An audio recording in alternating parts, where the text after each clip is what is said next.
The Enforcement Directorate has summoned Anil Ambani, Managing Director of Reliance Group of Industries, on the 5th of August to appear before it with a case that concerns a loan fraud to the tune of 17,000 crore rupees. Now, I'll give you the details of this case and let's try and understand where the system has faltered, where are the loopholes that were taken advantage of, and what are the questions that this raises on transparency, on corporate governance, on our regulatory authorities. But before that, let me give you the full details of this case.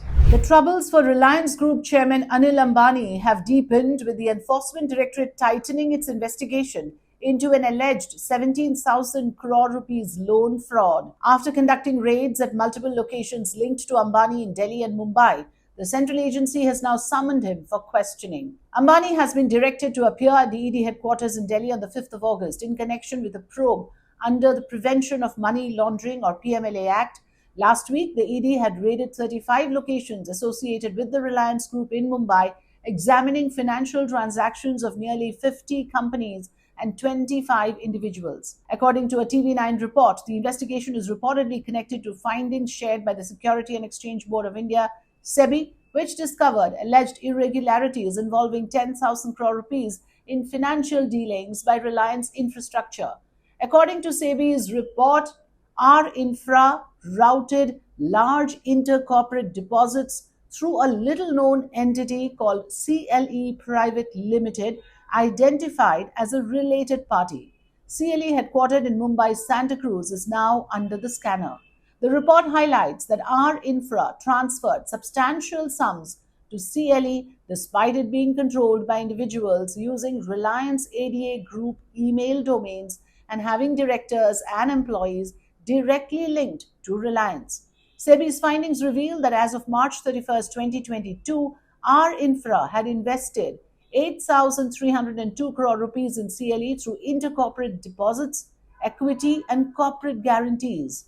These investments accounted for 25 to 90% of R Infra's total assets between 2013 and 2023. SEBI also stated that Anil Ambani, as chairman, held over 40% control in R Infra until March 2019, making him a key figure in the financial decisions. The regulator has flagged possible violations of disclosure norms and misrepresentation of financial relationships. According to the report, in response, a person close to Reliance Group dismissed the allegations, stating that the company had disclosed its position to SEBI way back in February and that there was nothing new in the regulator's report.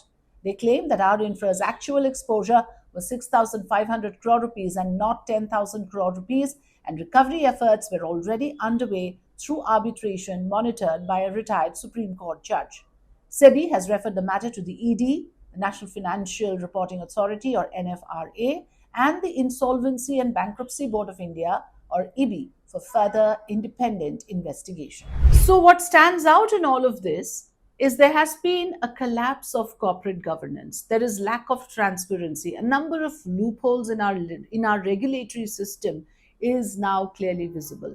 The second important thing to understand is this sounds like much more than just a financial irregularity. There is an abuse of the system done deliberately to subvert the system, to subvert the interest of the stakeholders. And yes, questions must be raised on duty towards stakeholders, transparency towards stakeholders. That is something important. And remember, this is a multi-agency probe. There is ED, there is SEBI, there is NFRA and IBBI. All of these agencies, as I explained earlier in the report, are involved, which makes it a multi-agency probe and scrutiny.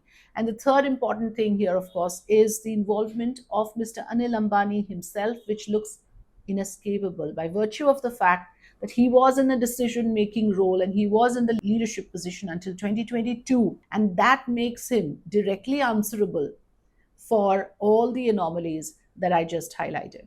Thanks for watching.